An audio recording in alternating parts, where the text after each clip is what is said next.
I just finished my lecture, so now I'm at the library. I'm gonna get a little bit of work done.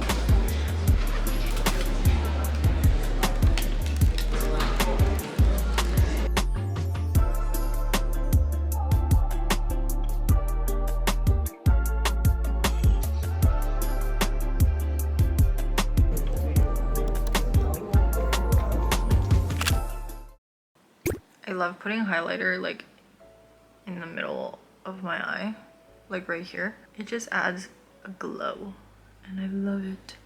Do you see that? Do you see that? Crazy, guys. So freaking pretty. Honestly, guys, Flower Nose is one of the like prettiest makeup brands I have ever tried. Everything I put on, I'm always like, and then every time I open the packaging, I'm like, it's so freaking amazing. I'm using this lippy today.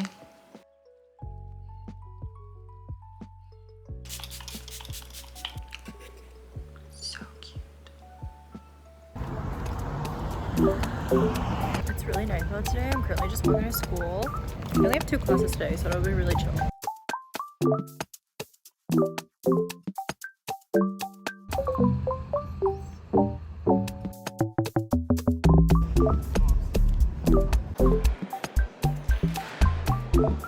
One of the biggest questions I often get asked about is productivity and studying. A lot of you guys have asked me, how do I stay productive? Or do you have any organization tips? For school, I really like using Notion to take notes. It has lots of features. There's different ways that you can input code into Notion, so I think it's really cool. There's an amazing resource on Skillshare for this by Ali Abdal. I followed this guy so intensely in my first year of comp sci. He just has a ton of great resources for productivity. There's also a ton of other resources on Skillshare that can also help you guys with productivity or organization or really anything that you're looking to improve on. So I want to thank Skillshare for sponsoring this video. Skillshare honestly has so many resources that can help you with not only just productivity, but as I said, literally building skills that are relevant to you. I'm actually using Skillshare right now for both work and school. For work, I've been needing to use Figma, so I'm taking this Learn Figma course with Arash. And in my spare time for school, I've actually been brushing up on some data science fundamentals. I'm taking a data analytics course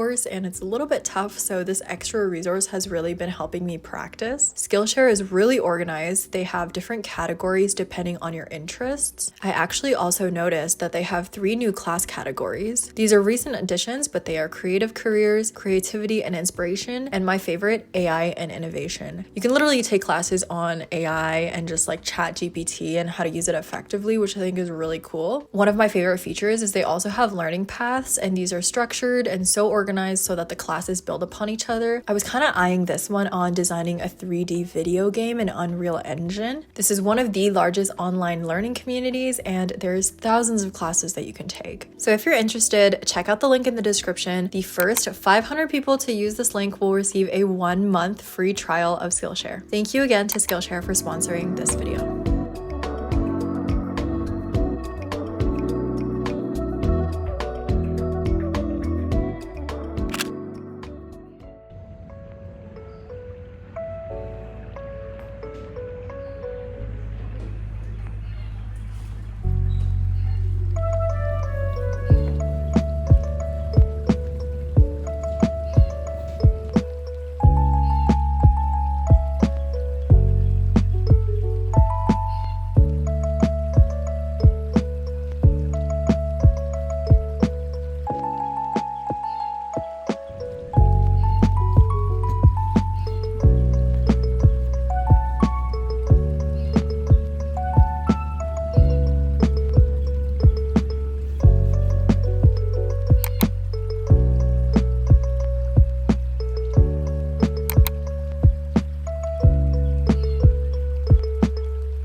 Hello everybody, I am home now. I was gonna film this on my camera, but my camera's dead, so it's charging right now. I did just want to say this week has been so hectic. Today's Thursday. This is the last day I have of the week because I don't have classes on Fridays. So pretty much today is technically the first full week of school, but it's in theory the second week. Today is the last day to withdraw from a class without financial penalty, and what that means is today's the last day you can drop out of a class without it affecting your tuition. So if you drop out of a class right now, it's fine still. It won't affect your transcript, it won't affect your tuition. And it's pretty normal for universities to have this little period because a lot of people switch in and out of their classes. Sometimes people just decide that they don't want to take a class with a professor, or sometimes people realize that there's actually another lecture that they can get into that's better for their schedule. I don't know. Either way, it is pretty common for universities to have this, and today's that last day. I have been dropping and enrolling into 5 different classes. Okay, that's an over exaggeration, but I've been dropping and enrolling and switching my schedule around the last 2 weeks, and it's been hectic. Originally my schedule was just Tuesday, Wednesday, Thursday, and then I had one class Monday, Wednesday, Friday that was just online, but I dropped that online class and switched into a different one. And then basically I've been in and out switching between a class that talked about web systems, and then an AI class, and then a database management class. These 3 classes I've been switching in and out of in the system pretty much consistently. I've been switching in and out of these classes, and the system probably hates me for doing that. It's just been really hectic because these 3 classes are they start at the same time, but I just could not decide which one I wanted to stay into. I originally was in a class that was web systems, which is really fun because it's HTML and you make web pages, and I think it's one of the easier classes. But unfortunately there's a project that you have to do that's 70% group work, and I was just not about that. So I dropped out of that, and then I switched into an AI class. But the AI class kind of seemed a lot heavier in course load, and I'm already kind of pretty packed in terms of courses and course load. One of my classes has another really big project that we have to do, so I was oh my gosh, and just the way that they split it was just a little bit less ideal. So ultimately I ended up going into a data systems class, or a database management class, which is actually pretty good because in another one of my classes I'm already doing SQL database stuff, so I feel there's an overall theme for the semester. I don't know. This was just a long-winded yap, but I just wanted to come on here and say that university life is so stressful because I've literally just been shuffling classes in and out. My schedule has been a mess for the past couple weeks because I've been going to classes and testing them out and seeing if I like the prof and seeing if I like the system, or the grading system that they have in terms of if it's just midterms, if it's just projects, that kind of stuff. Anyways, it's all figured out now because today's the last day to drop classes, and I think my schedule is set. Hoping for the best, guys. Good morning. I don't know why I'm talking in a British accent. We're having a little bit of a late start today. It is currently 12 p.m. Anywho, today's Sunday. I am trying to hopefully spend most of the day and do some studying, get some assignment work done, and just be productive, okay? We're just gonna try to be productive. We're gonna try to be an academic weapon this semester.